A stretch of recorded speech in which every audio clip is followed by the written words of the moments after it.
हाय। आज हम करेंगे हियरिंग इम्पेयरमेंट यानी बधिरता या श्रवण क्षति। इम्पेयरमेंट, डिसेबिलिटी और हैंडीकैप में मैं डिफरेंस आपको पहले भी एक वीडियो में बता चुकी हूँ। आज हम पढ़ेंगे हियरिंग इम्पेयरमेंट यानी यहाँ पर हम क्षति, जो सुनने से संबंधित क्षति है, कमी है, उससे रिलेटेड आज हम पढ़ेंगे। तो पहले हम देखते हैं what is hearing impairment. Hearing impairment है क्या? The persons with disability act 1995 states that.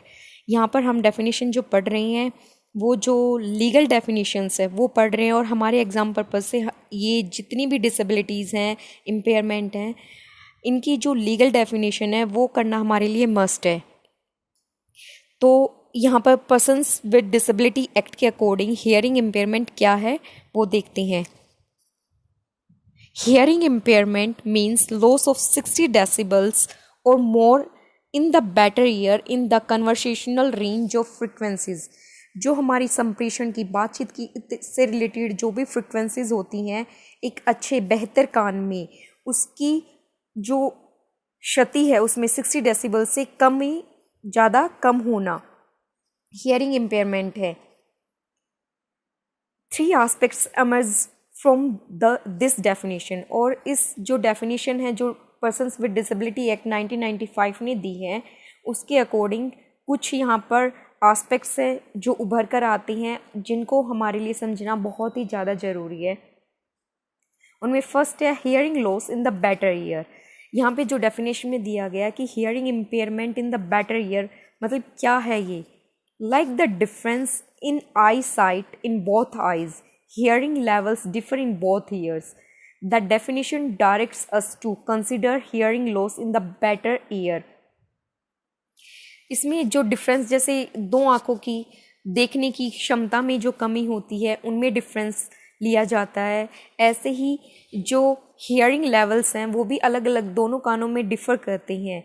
तो जो बेहतर कान में है उसको कंसिडर किया जाता है, उसके संबंध में इसको लिया जाता है। फिर सेकेंड है more than 60 decibels. More than 60 decibels तो इसका मतलब है the level of hearing is measured in decibels, the unit of sound. यहाँ पे पहली बात तो ये निकल के सामने आती है कि जो हियरिंग है वो मेजर किस में की जाती है? डेसिबल में की जाती है। इसका मतलब ये एक साउंड की यूनिट है, इकाई है। The definition directs assigning a disability certificate to those who have a hearing loss in the better ear of more than 60 decibel। और उन इंसानों को या उन व्यक्तियों को डिसेबिलिटी सर्टिफिकेट प्रोवाइड किया जाता है जिनकी बेहतर कान में मतलब सुनने की क्षमता 60 डेसिबल से ज़्यादा है, उसमें क्षति होती है, तो उनको डिसेबिलिटी सर्टिफिकेट दिया जाता है। This means their hearing thresholds lie above 60 decibels, मतलब उनकी जो हियरिंग थ्रेशोल्ड है वो 60 डेसिबल से ज़्यादा होती है। फिर नेक्स्ट है conversational range of frequencies. Definition में ये चीज़ भी आई है, ये वर्ड भी आया है कि जो संप्रेषण की जो सीमा है उसमें जो फ्रिक्वेंसीज है वो कितनी होनी चाहिए। If we measure our normal speech it seems to fall under 3 frequencies. अगर हमारी नॉर्मल स्पीच की बात की जाए तो उसको मेज़र किया जाता है 3 फ्रिक्वेंसीज के बीच में, उसके अंडर पड़ती है हमारी फ्रिक्वेंसी। पहली है 500 हर्ट्ज, सेकेंड है 1000 एंड थर्ड है 2000 hertz. The definition directs us to consider hearing thresholds at these frequencies. तो जो परिभाषा है उसका सीधा, तो इससे डेफिनेशन से पता चलता है कि जो हमारी सुनने की जो फ्रिक्वेंसीज है उसकी रेंज भी यहीं से स्टार्ट होती है। फिर नेक्स्ट आते हैं अकॉर्डिंग टू PWD एक्ट 2020। अभी हमने 1995 पढ़ा है, उसके अकॉर्डिंग डेफिनेशन क्या है। अब हम देखते हैं कि PWD 2016 में क्या कहा गया है। Deaf means persons having 70 decibel hearing loss in speech frequencies in both ears। मतलब यहाँ पर दिया गया है इनके अकॉर्डिंग, लास्ट वाले में हमने 60 डेसिबल पढ़ा तो इसमें कितना है 70 डेसिबल्स लॉस। अगर डेफ है वो इंसान, और हार्ड ऑफ हियरिंग मतलब सुनने में जिसको कठिनाई होती है, मीन्स पर्सन्स हैविंग, बिल्कुल जो बॉर्डर पर मतलब है जो इंसान, तो उसको क्या कहा जाता है, hard of hearing. Means persons having 60 decibel to 70 decibel hearing loss in speech frequencies in both ears। यहाँ पर 60 डेसिबल टू 70 डेसिबल के बीच में होता है, तो वो इंसान होता है हार्ड ऑफ हियरिंग, यानी उसको सुनने की लिए एड्स वगैरह की ज़रूरत है, हियरिंग एड्स की ज़रूरत है। और PWD एक्ट में इन दो टर्म्स को हियरिंग इम्पेयरमेंट के अंतर्गत डिफाइन किया गया है। और हमारी जो हियरिंग इम्पेयरमेंट है वो 2016 PWD एक्ट के अकॉर्डिंग या पॉलिसी के अकॉर्डिंग ये हमारी फिजिकल डिसेबिलिटी में आती है, जैसे लोकोमोटर डिसेबिलिटी होगी, विजुअल डिसेबिलिटी होगी, और हियरिंग इम्पेयरमेंट और विजुअल इम्पेयरमेंट, सॉरी मैंने डिसेबिलिटी वर्ड यूज़ किया, विजुअल इम्पेयरमेंट, ये तीनों टर्म्स आपकी डिसेबिलिटी इम्पेयरमेंट्स हैं, ये आपकी आती हैं फिजिकल डिसेबिलिटी की कैटेगरी के अंतर्गत। नेक्स्ट देखते हैं what is the incidence of hearing impairment.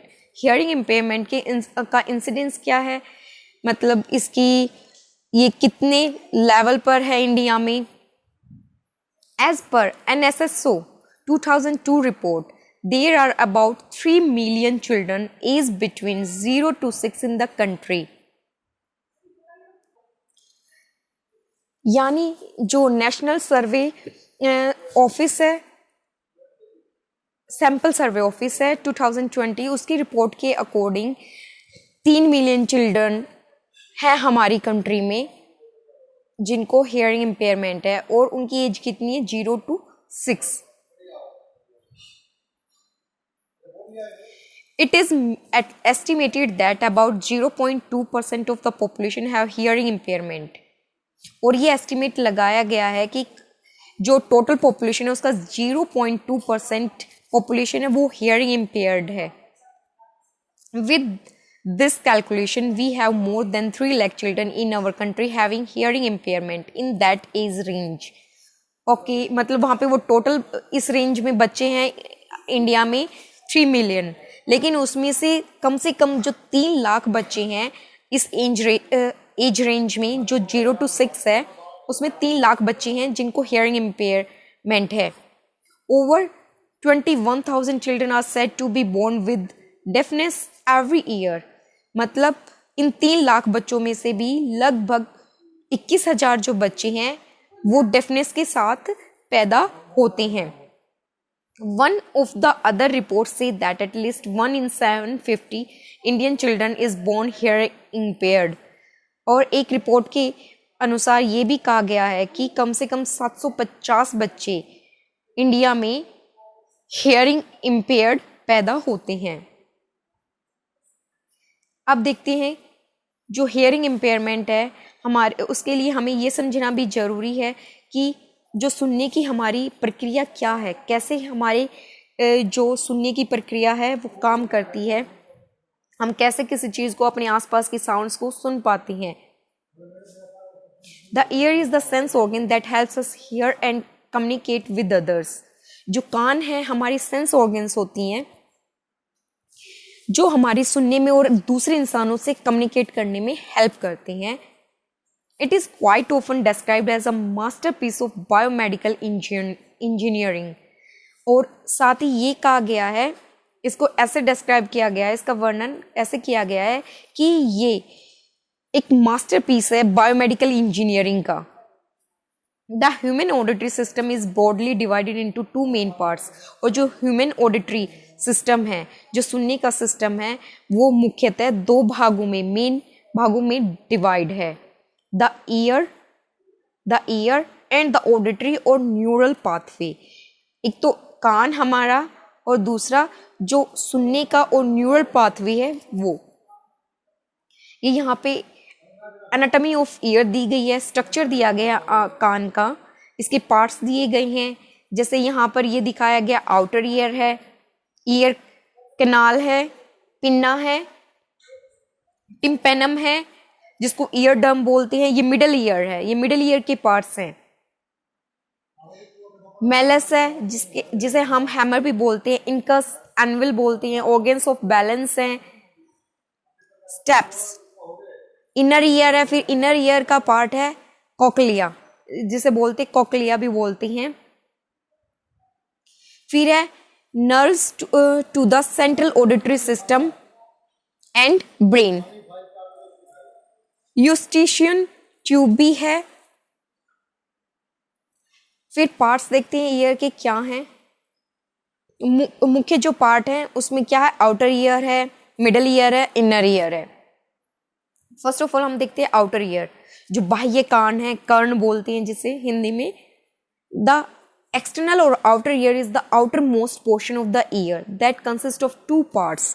जैसा कि हमने यहाँ पे देखा कि जो आउटर ईयर है ये बिल्कुल बाहरी पार्ट है कान का। Pinna which is visible from outside is a conical shaped structure attach to the head.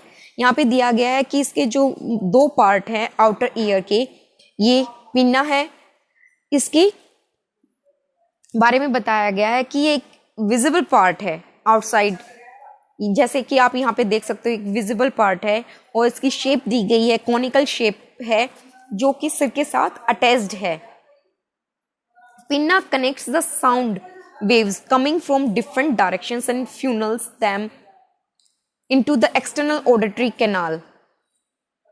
Pinna का क्या काम होता है, ये जो साउंड वेव्स आती हैं उनको इकट्ठा करता है डिफरेंट डायरेक्शन से और उनको जो भी एक्सटर्नल ऑडिटरी कैनाल तक पहुंचाता है। फिर नेक्स्ट है सेकंड पार्ट है आउटर ईयर का, auditory canal is the tube that connects the pinna and the year डर्म। The canal conducts the sound waves into the middle ear। ये एक ट्यूब है जो कनेक्ट करती है पिन्ना को ईयरडर्म से, और जो कैनाल है वो साथ ही साथ साउंड वेव्स को मिडल ईयर तक लेकर जाती है। ये जो ईयर कैनाल है ये दिखा रखी है यहाँ पे। फिर नेक्स्ट है मिडल ईयर। फिर मिडल ईयर का देखते हैं क्या फंक्शन है। The middle ear is a small air-filled cavity located between the outer and inner ear।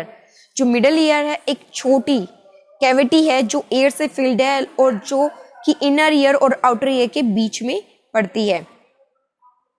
The tympanic membrane, commonly known as the eardrum, separates the external ear from the middle ear। यहाँ पे जो eardrum है वो क्या करता है, middle ear को outer ear से, एक्सटर्नल जो ईयर है उससे सेपरेट करता है। The middle ear plays a vital role in biomedical engineering. जो मिडल ईयर है ये बायोमेडिकल इंजीनियरिंग में एक बहुत ही विस्तृत मुख्य रोल अदा करता है। Activities of the human ear. When sound waves coming through the ear canal fall on the eardrum. जैसे ही साउंड वेव्स जो आती हैं आउटर ईयर से, उसके जो पार्ट्स के थ्रू हैं, पिन्ना और कैनाल हमने पढ़ा था, उनके थ्रू आती हैं, वो सीधा क्या कहाँ पड़ती हैं, ईयरड्रम पर। It starts vibrating. जैसा कि इसका नाम है ड्रम, ड्रम वाइब्रेट करता है। अगर उसके ऊपर हम किसी भी स्टिक को लगाते हैं तो वो साउंड करता है, वाइब्रेट करता है। तो ऐसी ईयरड्रम है, उस पर जो वेव्स आती हैं वो पड़ती हैं तो वो भी वाइब्रेट करता है। The eardrum converts the sound energy into mechanical energy. फिर ईयरड्रम क्या करता है, साउंड एनर्जी को मैकेनिकल एनर्जी में कन्वर्ट कर देता है। The eardrum is connected to the ossicular chain. Eardrum किससे कनेक्ट होता है, ओसिकुलर चेन से कनेक्ट होता है, which is made up of 3 of the smallest bones in the human body. और जो कि 3 स्मॉलेस्ट बोन से बना होता है, the stapes, incus and malleus. These bones amplify the sound vibrations. और ये बोन्स क्या करती हैं, एम्पलीफाई कर देती है साउंड वाइब्रेशंस को, उनकी फ्रिक्वेंसीज को बढ़ा देती हैं, and send them to the inner ear of the cochlea. और उसको इनर ईयर यानी कोक्लिया तक भेजती हैं। फिर नेक्स्ट देखते हैं इनर ईयर के क्या फंक्शन है। द इनर और द इंटरनल ईयर, जैसे आउटर को एक्सटर्नल ईयर बोलते हैं, ऐसे इनर को इंटरनल ईयर, आंतरिक कर्ण। The size of a pea, इसका साइज कितना होता है, पी मटर जितना होता है, is also referred to as bony labyrinth, इसको बोनी लेबरिंथ भी बोलती हैं, labyrinth, as it consist of a set of complicated tubes, क्योंकि ये बहुत ही ज़्यादा जो कॉम्प्लिकेटेड ट्यूब्स होती हैं उनसे बनता है. It is also called a vestibule as it is a passage to other part of the auditory system and brain. इसको वेस्टिबुल भी बोलते हैं क्योंकि एक पासेज का काम करता है जो ऑडिटरी सिस्टम के अदर पार्ट्स हैं एंड ब्रेन के लिए. Both the organs of hearing as well as the organ of the balance are in the inner ear. जो सुनने की ऑर्गन्स है जितनी भी, और जो उनमें संतुलन, जितनी भी जो साउंड्स आती हैं उनमें एक तालमेल बैठाने की जितनी भी ऑर्गन्स है वो सभी इनर ईयर्स में ही होती हैं. It is also contains the cochlea, और ये कोक्लिया को भी बनाता है. एन ऑर्गन ऑफ हियरिंग, जो कि एक सुनने की ऑर्गन है, that is filled with the fluid called perilymph, और जो कि एक फ्लूइड की बनी होती है, तरल पदार्थ की बनी होती है, जिसको पेरिलिम्फ कहते हैं. The cochlea is the inner year, also contains the organ of कॉर्टी और द बॉडीज माइक्रोफोन. जो कोक्लिया होता है वो इनर ईयर को बनाता है, द ऑर्गन्स ऑफ कॉर्टी, और जो ऑर्गन्स होती हैं कॉर्टी की वो, या फिर उनको बोलते हैं बॉडीज माइक्रोफोन. जो सूक्ष्म फोन्स होते हैं, मतलब सुनने के लिए माइक्रोफोन्स, जैसे हम फोन के लिए यूज करते हैं microphones. The corti contains 4 rows of hair cells. जो कॉर्टी है वो बना होता है पंक्तियों में हेयर सेल्स की, which protrude from its surface, which means which extended from its surface. The hair cells are the most important sensory structure as they convert the sound into electrical impulses. जो hair cells होती है वो सबसे ज़्यादा महत्वपूर्ण sensory structure होती हैं जो कन्वर्ट करती है साउंड्स को इलेक्ट्रिकल इम्पल्सेस में. पहले क्या था, साउंड वेव्स को मैकेनिकल उसमें एनर्जी में चेंज किया गया था. The electrical impulses are then transmitted to the brain stem through the auditory nerve. फिर जो इलेक्ट्रिकल इम्पल्सेस हैं वो ट्रांसमिटेड कर दिए जाते हैं ब्रेन स्टेम के थ्रू ऑडिटरी नर्व को. These impulses carry all the necessary information regarding the frequency, intensity and time of the sound very systematically till they reach the auditory cortex. और जो ये इम्पल्स करते हैं अपने साथ जो आवश्यक इंफॉर्मेशंस हैं रिगार्डिंग, मतलब फ्रिक्वेंसी से रिलेटेड, इंटेंसिटी से रिलेटेड या फिर साउंड से रिलेटेड और टाइम से रिलेटेड, उनको ऑडिटरी कॉर्टेक्स तक सिस्टमेटिक वे में पहुंचाती हैं. Sound is perceived and heard once the impulses reach the various parts of the auditory cortex. और साउंड परसीव की जाती है और सुनी जाती है जब ये इम्पल्सेस हैं, इलेक्ट्रिकल इम्पल्सेस हैं, वो ऑडिटरी कॉर्टेक्स के विभिन्न भागों तक पहुंच जाते हैं. फिर नेक्स्ट देखते हैं टाइप्स ऑफ हियरिंग लॉस. जैसे हमने पार्ट्स पढ़े कान के, अपने ईयर के, वैसे ही उसी पर डिपेंड है ये आपकी हियरिंग लॉस टाइप्स. उसके hearing loss is categorised into different types. Hearing loss को डिफरेंट कैटेगरीज में डिवाइड किया जा सकता है डिपेंडिंग ऑन वेयर और what part of the auditory system is damaged. ये इस चीज़ पर डिपेंड करता है कि कहाँ से और कौन सा पार्ट है ऑडिटरी सिस्टम का डैमेज है, इस चीज़ पर डिपेंड करता है. फर्स्ट है conductive hearing loss. Conductive hearing loss है क्या? Conductive hearing loss occurs when sound is not conducted efficiently through the outer ear. Conductive hearing loss मतलब यहाँ पे ये किससे रिलेटेड दे दिया गया? आउटर ईयर से रिलेटेड है. जब साउंड जो आउटर ईयर से अच्छी तरह से कंडक्ट नहीं की जाती हैं, मिडल ईयर तक नहीं पहुंचाई जाती हैं, तब ये कंडक्टिव हियरिंग लॉस कहलाता है.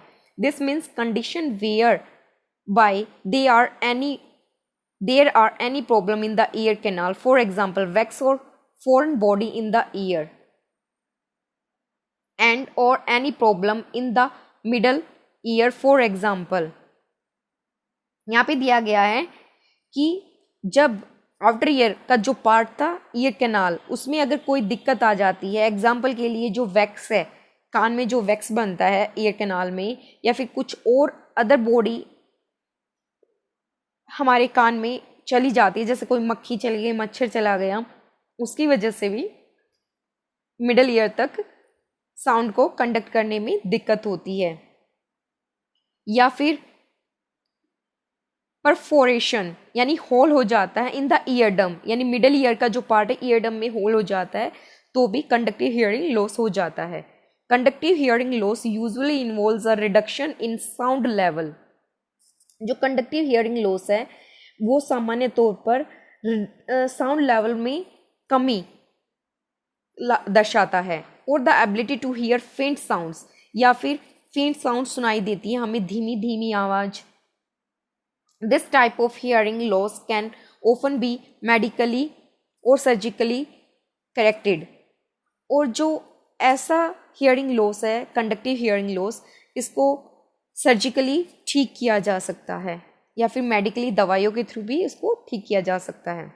सेकेंड टाइप आता है हियरिंग लॉस में sensory neural hearing loss. Sensory neural hearing loss occurs when there is damage to the inner ear. ये तब होता है जब इनर ईयर में लॉस हो जाता है, डैमेज हो जाता है। फॉर एग्जाम्पल कोक्लिया और द ऑडिटरी नर्व, या तो कोक्लिया में कोई दिक्कत आ जाए या फिर ऑडिटरी नर्व में कोई दिक्कत आ जाए। Sensory neural hearing loss can't be medically और सर्जिकली करेक्टेड। और जब इनर ईयर में कोई दिक्कत आ जाती है तो इसको ठीक नहीं किया जा सकता। It is a permanent loss, ये एक परमानेंट लॉस होता है। Sensory neural hearing loss not only involves a reduction in sound level और एबिलिटी टू हियर फेंट sounds, but also effects speech understanding और एबिलिटी टू हियर क्लियरली। जब ये hearing loss होता है तो इसमें केवल फेंट साउंड ही सुनाई नहीं देती, बल्कि जो सामने वाला हमें बोल रहा है उसको समझना भी प्रभावित होता है, और हमारी जो स्पष्ट सुनने की क्षमता होती है वो भी प्रभावित होती है। नेक्स्ट है मिक्स्ड हियरिंग लॉस। जैसा कि नाम से ये मिक्स्ड है, तो इसमें मतलब जो ऊपर हमने दोनों पढ़े हैं लॉसेस, हियरिंग लॉस, उन दोनों का कॉम्बिनेशन होगा। Sometimes a conductive hearing loss occurs in combination with a sensorineural hearing loss. In other words, there may be damage in the outer या middle ear and in the inner ear, cochlea और auditory nerve. मतलब इसमें outer या middle ear के साथ साथ inner ear या cochlea में भी डैमेज होता है। When this occurs, the hearing loss is referred to as a mixed hearing loss. जब भी ऐसा होता है तो इसको mixed hearing loss कहा जाता है। फिर हमारी जो हियरिंग लॉस है उससे रिलेटेड कुछ टर्म्स हैं, रेलिवेंट टर्म्स हैं। First, deaf refers to hearing impairment that preclude successful processing of linguistic information through audition with or without a hearing aid. A person who is termed as deaf usually has a profound hearing loss beyond 90 decibel and is prelingual. यहाँ पर ये कहा गया है कि जो def है उसका मतलब होता है ऐसी हियरिंग इम्पेयरमेंट से जिसमें कि मतलब सुनने के माध्यम से, चाहे वो हियरिंग एड्स की हेल्प से हो या विदाउट हियरिंग एड्स हो, उससे लिंग्विस्टिक इंफॉर्मेशन लेने में कठिनाई महसूस हो। A person who is termed as deaf, और जिस पर्सन को डेफ कहा जाता है उसमें प्रोफाउंड हियरिंग लॉस होता है बियॉन्ड 90 डेसिबल एंड इज़ प्रीलिंगुअल। और यहाँ पे प्रीलिंगुअल का मतलब है कि उसमें भाषा सीखने से पहले ही वो इंसान क्या है, डेफ है, अभी तक उसने कोई भाषा वगैरह नहीं सीखी है। हार्ड ऑफ हियरिंग, और या फिर उसमें कोई स्पीच डेवलप नहीं हुई है। Hard of hearing refers to impairment in hearing that does not entirely prevent practical communication by speech. यहाँ पे हार्ड ऑफ हियरिंग इम्पेयरमेंट का मतलब ये है कि ये स्पीच के थ्रू कम्युनिकेशन में जो प्रैक्टिकल कम्युनिकेशन है उसको पूर्णतः बाधिता नहीं होती है। Thus the person who is hard of hearing generally communicate by using speech. इसलिए जो व्यक्ति हार्ड ऑफ हियरिंग है वो सामान्य तौर पर कम्युनिकेट कर सकता है स्पीच के through, using a hearing aid और बाय रेजिडुअल हियरिंग, या तो फिर हियरिंग एड यूज कर सकता है या जो उसमें बची हुई जो हियरिंग क्षमता है, उसकी सुनने की क्षमता है, उसका प्रयोग कर सकता है. ही और she is enabled to process linguistic information successfully through audition. और इनके माध्यम से वो लिंग्विस्टिक इंफॉर्मेशंस को सुनने के थ्रू लिंग्विस्टिक जो प्रोसेस है उसको कंप्लीट कर सकता है, उसके योग्य हो सकता है. फिर नेक्स्ट आते हैं residual hearing. Refers to the hearing that remains after a person has experienced a hearing loss. Residual hearing का मतलब ये होता है कि ऐसी इम्पेयरमेंट जो कि एक पर्सन को हियरिंग लॉस होने के बाद भी मतलब उस इंसान को में मतलब सुनने की क्षमता है, वो सुन सकता है, कुछ क्षमता बची हुई है. It is suggested that the greater the hearing loss the lesser the residual hearing. लेकिन इसमें ये सलाह दी जाती है कि जितना ज़्यादा हियरिंग लॉस होगा उतनी ही जो आंशिक सुनने की क्षमता होगी कम होगी. फिर नेक्स्ट आता है hearing handicapped. This is a term with negative connotations. ये एक नेगेटिव टर्म है. Use of this term indicates that the physical or biological hearing impairment has severely and negatively impacted the development and or functions of that individual. ये term ये indicate करती है कि वो जो इंसान है शारीरिक तौर पर और या फिर जो बायोलॉजिकल हियरिंग इम्पेयरमेंट उसको बहुत ही ज़्यादा गहन स्तर पर है और वो उस इंसान की जो डेवलपमेंट है और कार्य करने की क्षमता है उस पर काफ़ी ऋणात्मक प्रभाव डालती है. More than loss it indicates restrictions. ये लॉस से ज़्यादा रेस्ट्रिक्शंस को ज़्यादा इंडिकेट करती है ये टर्म हियरिंग हैंडीकैप्ड. लिमिटेशंस जो सीमाएं हैं एंड इनकम्प्लीट पार्टिसिपेशन और पूर्णतः पार्टिसिपेशन ना करने की, यानी वो इंसान किसी चीज़ में पूर्णतः पार्टिसिपेट नहीं कर सकता. इस चीज़ को ये टर्म शो करती है, इसलिए इसको नेगेटिव टर्म बोला गया है. और आज की ही इस वीडियो में हम साथ के साथ ये भी करते हैं कि डिग्रीज ऑफ हियरिंग इम्पेयरमेंट हैं क्या. डिग्रीज ऑफ हियरिंग लॉस यहाँ पे दिया गया है. नॉर्मल इंसान में कितनी होती है, जो कम्युनिकेशन लेवल पर होती है. आपने जैसे कि डेफिनेशन में पढ़ा था 0 to 25. माइल्ड है 26 to 40. Moderate 41 to 55.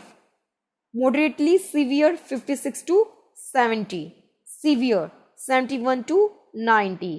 Profound 91 plus, जैसे कि आपने डेफ पढ़ा उसमें 90 डेसिबल दिया हुआ था. Thanks for watching. इससे जो आगे है जितनी भी इससे रिलेटेड डेफिनेशंस हैं या फिर जो टर्म्स हैं या फिर इसको कैसे मतलब ट्रीट किया जाता है वो हम नेक्स्ट वीडियो में पढ़ेंगे. And please don't forget to like, subscribe and share my video.